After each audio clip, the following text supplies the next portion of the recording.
Right here on Voice of the People, 90.3 FM. This is the World News at 6. My name is Esther Kachikwu, but first off, the top stories. Edo State confirms dengue fever outbreak, steps up response efforts. Tension in Makurdi as armed headsmen open fire on security operatives. Court orders Akpabio, others to recall Natasha to Senate. Now, in a very recent disclosure, FBI pursues Lagos Yahoo boy for defrauding U.S. President Donald Trump of 2025 inauguration funds. In a very recent development as well, Southeast demands rotational presidency in ongoing constitutional reform. Omoyele Sowore speaks on joining ADC. Also, ADC Youth Wing rejects Atiku-led coalition. In a very recent development as well, Baghdadi Baba Ahmed reveals condition to support coalition flag bearer, discloses it doesn't have to be Peter Obi. Details now.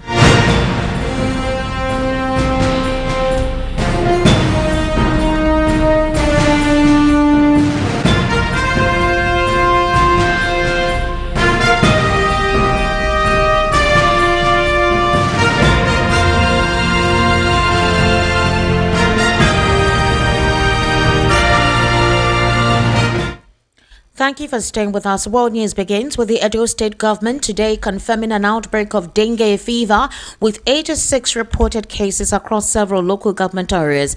This was made known at a press briefing by the State Commissioner for Health, Dr. Cyril Adams Oshomola Benin. The commissioner assured that the current administration under Governor Monday Akpabio remains fully committed to protecting the health of residents and will continue working until all outbreaks are brought under control.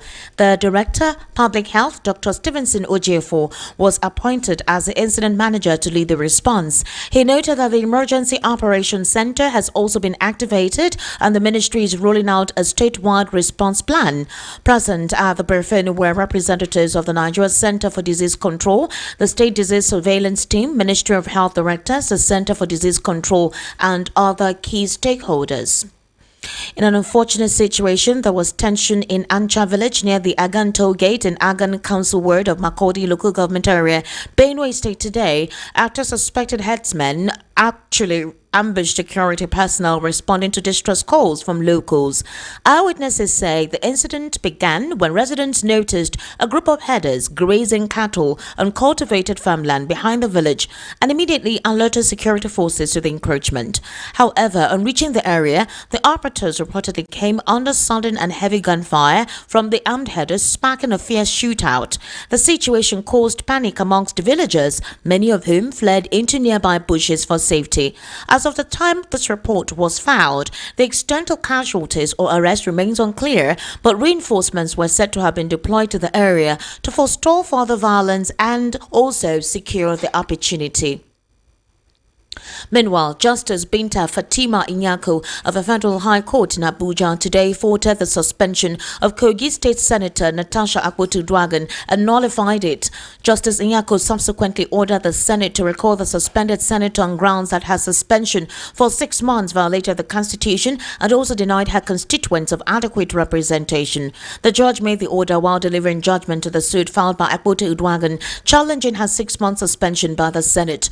Justice Inyako stated that while the National Assembly has powers to discipline any erring member, such discipline should not be too excessive to the extent of depriving her people of representation at the National Assembly. Justice Inyako explained that the 6-month suspension was excessive because it exceeded the 180 days the House is expected to sit.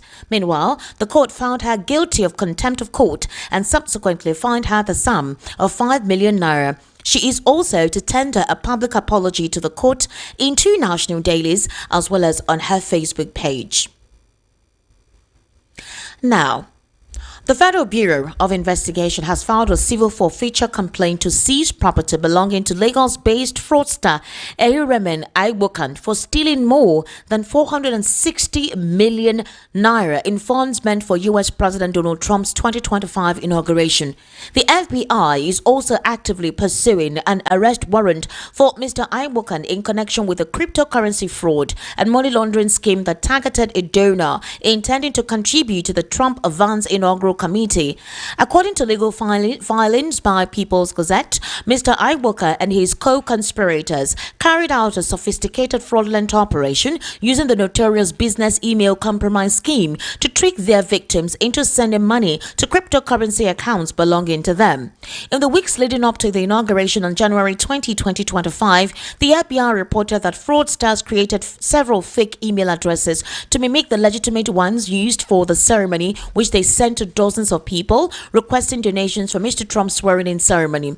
On December 26, 2024, one of the fake emails with the address t47inaugural.com was sent to a victim to mimic an individual, the official email of the co-chair of the Trump-Vance Inaugural Committee, Steve Witkoff. The victim subsequently sent $250,300 to the criminals. Within days of receiving the money, the perpetrators immediately disbursed $215,000 to several crypto wallets before the FBI caught wind of the scam and requested crypto operator Tether to freeze the accounts, which the company voluntarily adhered to on December 31. Following the scam, the FBI immediately launched an investigation into the matter, and records of the crypto address associated with the scheme were traced back to Mr. Iwoka in Lagos.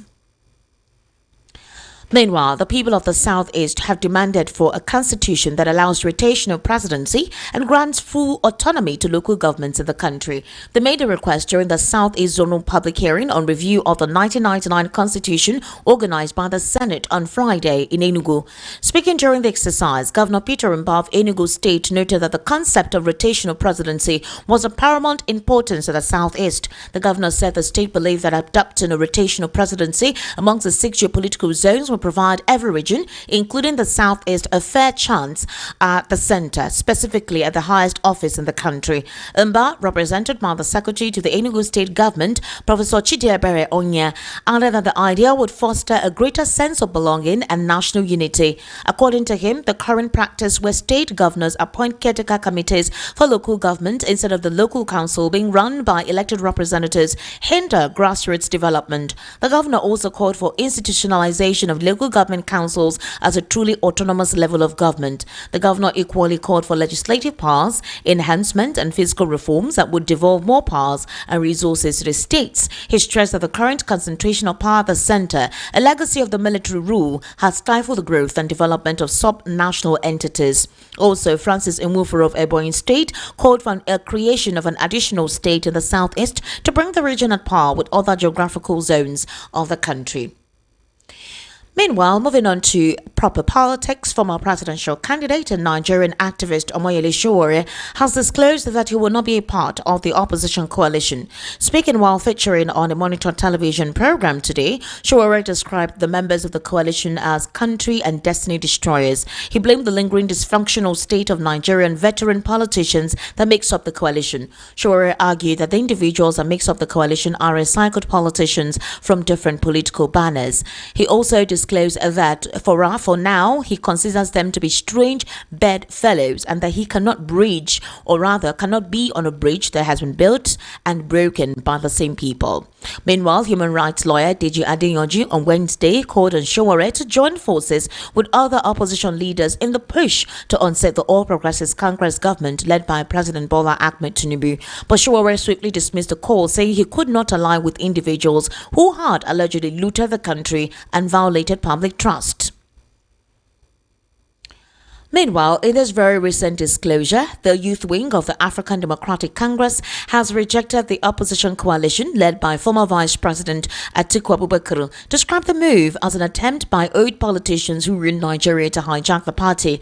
Musa Matara, spokesman of the ADC youth wing, made this known on Friday during a gathering of party youth. His comments came in response to Wednesday's adoption of the ADC as a platform for a new opposition coalition involving Atiku, former Senate President David Mark, ex-minister Rotimi Amechi, and others aiming to unseat President Bola Ahmed Tinubu in 2027.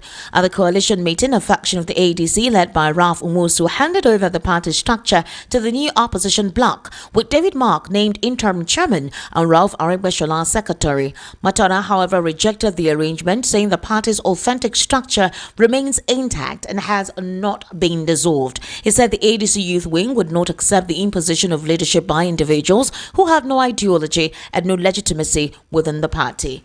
You're currently listening to the World News at 6 right here on Voice of the People, 90.3 FM. We took a very short break. When we return, obviously, more news, and we'll head into a news analysis segment where we'll be joined via the telephone with Barrister Darlington Agumore, who will be giving us insights or details and his perception into some of the stories read out on the World News at 6. Do kindly stay with us.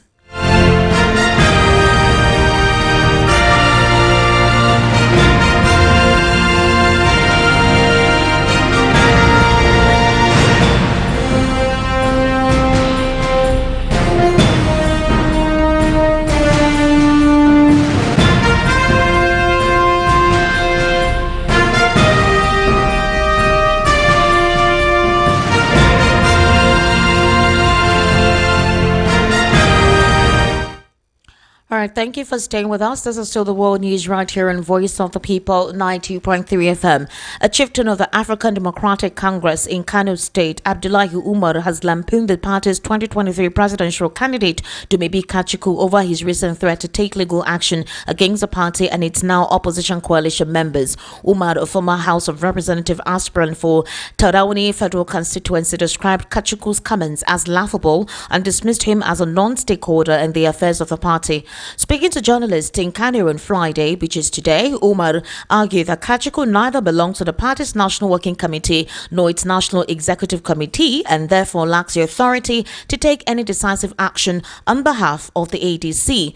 Well, you do know that the ADC chieftain alleged that Kachikwu had no meaningful political influence and was only attempting to destabilize the party on behalf of external interests. He likened Kachikwu's outburst to laying claim to a mart without owning land to it.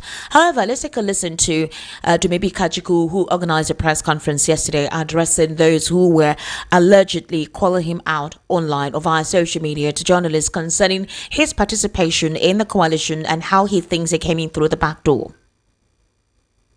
From different people wanting to know Nigerians, from different people wanting to know ladies and gentlemen of the press. Since yesterday's press conference, obviously I have received a lot of calls, a lot of texts from well-meaning Nigerians, from different people wanting to know what's going on and what's the way forward with our party. There are people who genuinely believe that a coalition is needed and that Nigeria has to get it right. There are also those who believe that that by way of force that people can come in and take over the party. I just want to say before I start taking questions from journalists here present, I am not one who is easily cowed. For those who have been threatening me since yesterday, for those who on social media believe that I can be bullied, for people like People Gazette who have sent messages threatening that they are publishing story about tax evasion, the same story they published 2 or 3 years ago in America. I will say to them very clearly now that at least I was assessed taxes that they are claiming $2.something million in America. The people that they are promoting, they should show you where they pay taxes, the business they do, and their means of livelihood. To those who continue to believe that politics in Nigeria should continue by way of bullying, threats, and aggressive forms of behavior, I want to tell you that we need to move away from this style and this brand of politics in Nigeria. You cannot continue to cow people on social media. You are the vocal minority, and the silent majority will continue to have their way in Nigeria. You cannot bully people into going your way. As a party, I have here William, who is chairman of Benue State, Musa, the state chairman, Niger State, William from Nasarawa State here. That's why we hold these ideals to be true, to be self-evident. We cannot continue like this as a people. But the world, the people, who we are, will be continue to be seen through the eyes of the media. That's why I invited you people here today. Your headlines today about our party don't accurately depict what's happening in our party. The people who are coming through the window, through the back door, they don't own our party. They've not taken over our party. We are fighting for our party, I assure you. I assure all our party members across the country, all of you are sending me messages, I assure you, that we won't go down, we won't let go of our party like this. Our party is worth fighting for. I assure all of you here that I'll fight for this party, I'll fight for you. We won't let go, we won't give up our party to these people, no matter how rich they are, no matter how powerful they are, no matter how deep their pockets, no matter the amount of threats made against me, my family, or to you, the party members, no matter the amount of blackmail me all day long. Write anything you want to write. I don't bother, I don't read those things. I am mission focused. We are mission focused as a party, and we'll get where we want to go to. Thank you. INEC. All right, that was Dumebi Kachikwu there speaking on the alleged fact that he was going to fight for the political party regardless of any threats coming from anybody. He's standing firm to protect the members of the party. Meanwhile, former Labour Party presidential running mate Yusuf Datti Baba Ahmed has stated that he would support whoever emerges as a coalition's presidential candidate provided the primary elections is credible. He asserted that he is ready to work with the candidate even if the individual is not his former principal, Mr. Peter Obi. Also, speaking further, he disclosed that he predicted the current role ex-Kaduna Governor Nasir El-Rufai is playing in the coalition 2 years ago. This disclosure was made via a Monitor television program. According to him, while the coalition strategy is built on unseating the administration, he also discloses, for example, that any presidential contest coming from the north in 2023 contesting that governorship until he saw the kind of primaries that needs to be held. Obviously, the next day, Peter Obi pulled out of the PDP. For him, he considers that if the coalition needs to be strong and firm, it needs to work in tandem with the people's choice.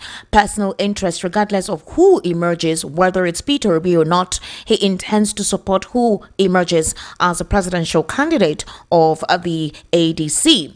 Now it's time for us to speak with Barrister Darlington Agumua, who is a political, national and social affairs commentator. Barrister Darlington Agumua will be responding to some questions posed at him on the World News at 6. Barrister, good evening and thank you for joining us today. Barrister Darlington, good evening. How are you? I am fine. Thank you for joining us this evening.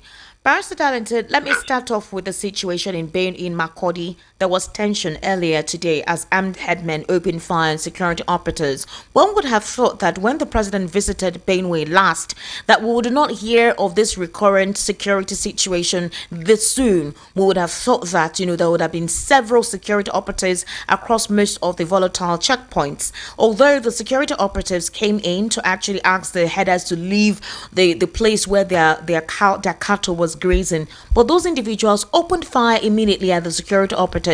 No fear. It means that they're not afraid of what the federal government could do. Why is this still insistent? Why is this still happening? You will not blame them, Esther. You will not blame these headers. You will blame those behind them. It's as simple as that. There are people behind these people. And until you arrest those people, these headers will not even take you serious. In fact, it means that Tinubu is a very weak president. Why would you say so? Because of what? Because nobody pays attention to his order. How many times has he ordered security agents? How many times, Esther? How many times? If these people are afraid of Tinubu, they won't even allow one single terrorist to operate in Nigeria. But, after talking, they just look the other side. They are always doing catch-up with these terrorists. Why is it that nobody is afraid of the federal government in this terrorist matter? It's because the people backing them are even stronger than the federal government, especially under Tinubu. Was it not this Tinubu that somebody threatened his own wife and he didn't utter a word? No arrest, no reprimand, nothing. So why will you not blame headers? They are acting under the influence of their paymasters, whom all of us know, but nobody wants to arrest them. So I'm not surprised. More of such things will happen more often. It will happen more often. I'm telling you, until we have a leader who will say a word and follow it with action. What other word do you want him to say? He asked the security operatives, he asked the chief of defense staff, why have they not made any arrests? He told them to go and get the perpetrators of this mayhem arrested as soon as possible. These people you mentioned, they are working for their own pocket. They are not working for Nigeria. When you went to Benue, you know hear what he said. Have you not made any arrests? The president is telling security agents to make arrests as if they didn't know what to do. Was it not after that they started telling us that Benue people were the ones supporting these people? They provided them with food, shelter, and women. We started hearing stories. But the chief of defense staff was sent there 2 weeks before Tinubu came. Yet, under their watch, these things happen. When he left, they still have the temerity. Have Tinubu ever addressed these terrorists and call out their names? Esther, have you ever heard when Tinubu told these terrorists who are hiding under the cloak of headers? Have you ever heard him call out their names? Did you ever heard Tinubu mention the name of these terrorists? He has never and he will never. That's the truth. Every time you call it a farmer header class, but meanwhile, these people are terrorists. Terrorists. So he's a weak leader. Let him not pretend about it. Yeah, the only thing is good at pursuing a 2027 election. That's what he's good at. All right, every important issue. Yeah. All right, let's look let's look at the court. Justice Binta Fatima Nyako of the Federal High Court in Abuja today faulted the suspension of Natasha Akpabio, the Kogi State Senator, and obviously nullified the suspension. Justice Nyako subsequently ordered the Senate to recall the suspended senator on grounds that her suspension for 6 months violated the Constitution and also denied her constituents of adequate representation. She also made the order while delivering judgment in the suit filed by Akpabio Uduaghan challenging her 6-month suspension by the Senate. So again, a couple of persons have said congratulations to Natasha, but a couple of persons said it's not yet over, that Senate President Akpabio may still want to proceed to the Supreme Court or to another higher court without having to respect the court order. So what do you think is going to happen between now and the interim? Because like the court rightly said, 6 months. Nobody is representing her constituent. No project, or however, she's been able to present in order to enable the lives of her constituent members. There's no other person who is representing while her seat is being vacated. So, do you see this as a personal attack? Do you also think that with the court order, Godswill Akpabio, the Senate President, will respect it, or he would want to continue his vindictiveness due to how he felt Natasha treated him and proceed to another court, who he may want to give him the kind of order he desires, either for her to no longer be the representative or order INEC to conduct another election for that constituent? How do you see this, sir? Yes, sir. No matter where Akpabio wants to go in this court, no matter how he wants to delay this matter, the suspension of Natasha for 6 months is illegal. In their rule book, it is purely illegal. They are all aware. They know. No court will admit what Akpabio did. So, if he continues to be consistent, the court may become angry with him. I'm not joking. Wherever he goes now, after this, without implementing this court order, he may be cutting for trouble. There is nobody to support this because it is too harsh. They know what their rule book says. Why are they violating it? Or did they want to rewrite it because of Natasha? It's not possible now. So I knew from the beginning, go and check my opinion on this matter, that it will not stand. Going by the rule book of the Senate, it will not stand. That's the truth. So no court will accept what they did to that lady. No court. If you like, let him go to ECOWAS court or international court at The Hague. they will ask them, what did your rule book say? By the time you tell them, then you would have judged the matter yourself. You don't need to go far. Why did they go extra mile to violate what their rule book say? What for? What for? That will tell you the level of impunity. The people who are supposed to uphold the law of the land, they are the ones violating it. That's why I keep telling people, don't say that the courts are bad, the courts are bad. No. Challenge anything they did against you in court. Challenge it first. Challenge it. Because a written law cannot easily be violated like that when the facts are very obvious. You can't. All right, Barrister Darlington, while that is ongoing, we'll see the next move of the Senate and God's will Akpabio. You know, the back and forth, however, or we don't know what other suits they may want to come up with. They may want to come up with their defamation suit, although the court said that for that, she's going to, for not obeying court order, I think one of the orders like that she did not obey, she's going to pay 5 million naira. And she's also meant to tender an apology on her Facebook page, which obviously I know she's preparing to do. Barrister, the Southeast is demanding for rotational presidency, and they're saying that they should, very soon constitutional amendment proceedings may commence. Negotiations are ongoing as to what needs to be amended in the constitution. Representatives from all of the regions that makes Nigeria as a federation will definitely have to banter and talk about what they want to be implemented or what they need to be reviewed in the 1999 constitution.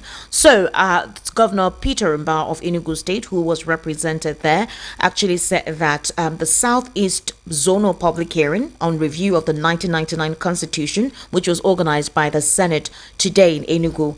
The Peter Mba noted that the concept of rotational presidency was of paramount importance to the Southeast. What do you think about rotational presidency, saying that they are asking for more proper inclusion, that when it comes to rotational presidency being represented at the federal level, especially at the highest office, it's almost like the Southeast is not part of the country and they form an integral part in the nation. So why is it that anytime is for anything considering presidency, the Southeast is completely alienated? What is the problem? Do you think that this possible proposition would be adhered to? Do you think it would be considered? Of course, that's the right thing to do. I know that one of the reasons for this strangulation of the Southeast in anything political is because of the so-called Biafran War. But since the Biafran War has been over for a long time ago, so why the continued exclusion? Our messenger was even telling us that, look, that we should be lucky. We have had a vice president, we have had a senate president, that in some countries, people who fought war to disrespect their country, they are never, in fact, they are sidelined. They don't even come up in any political appointment and all that. Natasha just said it during his time in office. Now, what I'm telling you now is that since Babangida has written this book, and the facts have been made clear, I'm talking of an actor in this matter who knew what happened. It is time for them to now say, yes, so we have been so unfair to these people. That's the truth. But what about, if you notice, Barrister, for a long time, the Southeast usually doesn't show interest, when it comes to politics. And if we look at some of, wait, Barrister, I'm coming. If we look at some of the Southeastern governors, aside from a few of them in this very recent dispensation, they have not done well in terms of doing what you call proper economic development for their state, infrastructural establishments, proper social welfare amenities provided for the people they govern. If you look at states like Abia State, even Imo State currently right now, in Ebonyi State, these are states that have really derailed when it comes to governance. So what if the persons, the political elites in the Southeast who have actually thrown their heart, have not thrown their heart for the interests of the Southeasterners, but thrown their heart for their own personal interests, and it's visible for anyone to see? Esther, please. Whenever you are trying to play this narrative, play what? Now, I'm not playing any narrative. I'm asking you an objective question. It's not a plain narrative. I'm not playing any narrative, Barrister. Okay, I want to tell you what you said. You said, if I look at it, certain governors have not been doing well politically. that they've not been able to present someone who is politically credible for quite a while. Yes. That's not true. Please, Okay. that's not true. Go ahead. It's not true. We presented an Emeka Ihedioha in Imo State Right. from PDP. Was it not doing well? Until they used their vaccinations at the federal level and imposed a hope Uzodinma on us. This is a man who has a criminal case with EFCC. This is a man who came from number 4 to number 1. All right. What other So, Southeast how person that- of credible integrity has been presented aside from Hold on, I'm Emeka? coming, please. I am coming. Or go ahead, sir. Go Is ahead. it not the federal government that chooses these people? Federal government Hold chooses on. people. Is it not the federal government that impose these people on us? What are you telling me? You mean we should not go and carry arms and be fighting for that we don't want him after the Supreme Court has spoken? It is the federal government. It's like this insecurity in the Southeast. Who brought it on us? Barrister, beyond Hope Yes, sir. Uzodinma, I'm asking, General, what- beyond Hope Uzodinma, let's look at other southeastern governors. Beyond Hope Uzodinma, you had Rochas Okowacha. Hold on. Okay. It is the same thing. And the only governor in the Southeast that is on PDP is it not a member from Enugu? Peter Mba, yes. All of them, look at how they were imposed on their people. Is that the fault of the Igbo people? Oh, tell me now. So you're saying that the governors that have actually sufficed from the southeast are not the people-oriented governors. They are impositions from the federal government. They have imposed the wrong people on us. And what do you want us to do? If not for that woman, Nan Naoti, who insisted on Abia, an APC would have been there, and they consider what they are doing in Niger State. Can't you see it? If not for that woman, unless what will not be there today now. And that's what they've been doing. You saw what people, how that woman lamented and she said that the right thing must be done. So how is that the fault of the Igbos, please, for God's sake? How? Are you not aware that the people always bring out their first 11? But the federal might will not allow them. So what do you want us to do? Was the Southeast like that before? That is what you should be asking yourself. Don't ever say that they have not done well. They are not even, they don't have the spirit of Igbo in them. Most of them, I don't know where they came from. They were not proper Igbo people. And that's what they normally do. They will choose the wrong people and impose them on us. And you now turn out to blame us. Was the Southeast or the Igbo? Is that their spirit? Is that the character of the Igbo man? Was there any problem in Southeast before these people are imposed on us? All right, Barrister, It's not our character. all right. Okay, so let's move on to this. Dati Baba Ahmed has said that he would support whoever emerges as a coalition's presidential candidate, provided the primary election is credible.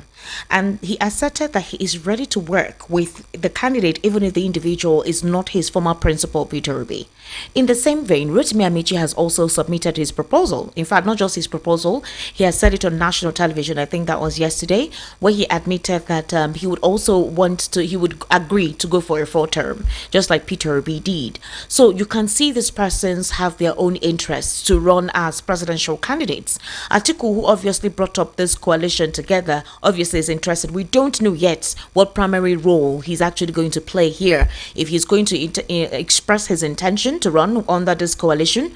But right now, Peter Obi and Rotimi has declared. Atiku has not officially said he's going to be a presidential candidate he's running to in this ADC.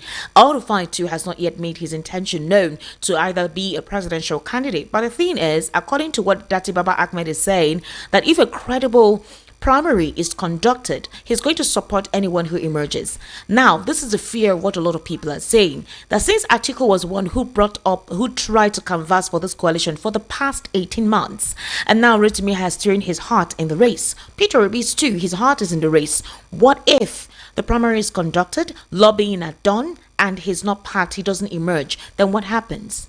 He needs to obviously support whoever emerges. So what happens then? The only time Peter Obi will convince me that he truly mean what you have been saying about interest of Nigeria and Nigerian people in whatever. If after the primaries, he did not emerge and he still stay in the party and maybe become a vice to whoever will emerge, I will not know that yes, he's not desperate. Okay. Because you can contribute from wherever you are. That is the truth. You can contribute from wherever you are. After all, Atiku has done a lot of groundwork. You cannot deny him that fact. So for Peter Obi to have joined this coalition, he knows very well that there's a strong tendency that after the primaries, he may not emerge as a presidential candidate. Because all this while, he's been part of the coalition talk, conversations have been held. I thought that the thing would be, okay, if you want me to join you, consider me. All right, even if you're going to do a primary, but I should be your candidate. So right now, it obviously means that he's ready, even if he doesn't emerge, and that he's going to stay and work with the party, encourage his supporters to support whoever emerges as a presidential candidate. There is no way he will know. That's what I'm telling you now. If he has started giving condition when the food has not been cooked, it means that you have ulterior motive. Allow the food to be cooked first. Then you begin to talk of who will eat and who will not eat. How about those who bought the ingredients? Those who brought the money? Those who brought the cooking utensils? You mean after all they are finished doing, you now come and give condition that you must be the one? For what? It's not fair now. So it is palpable to note that there's a very strong tendency that with this coalition he has joined now, that he is ready. If he doesn't emerge as a presidential candidate, he's very much aware of it and he's comfortable and okay with it, and there'll be no issues from it. Before he joined, he knew. He has seen the people that are gathering for this coalition. All right. And he should consider the role he has played so far. I don't think P2B is the one funding. I don't think so. Okay. You and I know that. All right. Yes, like I told you before, the only person who can, shake Tinubu is an Atiku. Okay. With the backing he has. Yes, I've said it severally. You can't tell me otherwise. Look at what he has done to bring this coalition. Look at the people he brought in. People who did not come on their own now. Somebody influenced them to come. But as it stands now, they said maybe Kachikwu is saying that it's a faction of the ADC and not the entire ADC as the original ADC. Maybe Kachikwu in his press conference said that it was a faction of the ADC that the media misrepresented. That nobody, in fact, the youth wing of the APC said they are not supporting the Atiku-led coalition. So before the ADC as a party commences, there is already a faction. Although the Atiku-led group is saying there's no faction, but maybe he's saying that there is a faction. Esther. Yes, sir. When the Israelites were living in Egypt, on the way to their promised land, some people grumbled along the way. They even threatened Moses that, look, you this man, you better take us back to Egypt, instead of bringing us here to suffer. Moses said because of a few disgruntled elements that they should go back to Egypt. Did he? If they had done that, they would have remained slaves in Egypt up to today. So the question is, who is Kachikwu? Who is he? Maybe Kachikwu. He was the presidential candidate of the ADC in 2019, if you cannot remember. Hold on, that was in the past. Is he still potential hopeful for that party? Did he succeed? He has forgotten what happened at the primary ground. The primary election ground at Obasanjo's presidential life. He has forgotten. They will open up his book of remembrance. So I would advise his brother, who was the former minister of petroleum, Kachikwu, to call him, to let him in. Because if they begin to open up book, maybe somehow it may even affect his brother and what he did as that minister. If they want to watch the killing, they will start watching it too. He has no power. He has no power to dictate what. Since he's not the chairman of that party. And other principal officers of that party have already surrendered their position for the new coalition. So he's a spent force. I don't know what he's making noise for. Barrister Darlington, thank you so much for taking your time to give us your input. I sincerely do appreciate it. It's my pleasure. All right. And just before we go, let's look at stories outside the shores of Nigeria. One person has been killed, 26 others were injured after a night of intensive Russian strikes on almost every district in Kiev. A pall of acrid smoke hung over the Ukrainian city on Friday morning, following hours of nightfall punctuated by the staccato of air defense guns, buzz of drones, and large explosions. Ukraine said Russia fired a record 539 drones and 11 missiles. The strikes came hours after a call between U.S. President Donald Trump and Russia Vladimir Putin, after which Trump said he was disappointed that Putin was not ready to end the war against Ukraine. Moscow says the war will continue for as long as it is necessary to reach its objectives. And that's a wrap of the World News at 6. My name is Esther Kachikwu. Good evening. Thank you for listening. Up next is the Evening Rush. Do kindly stay with us.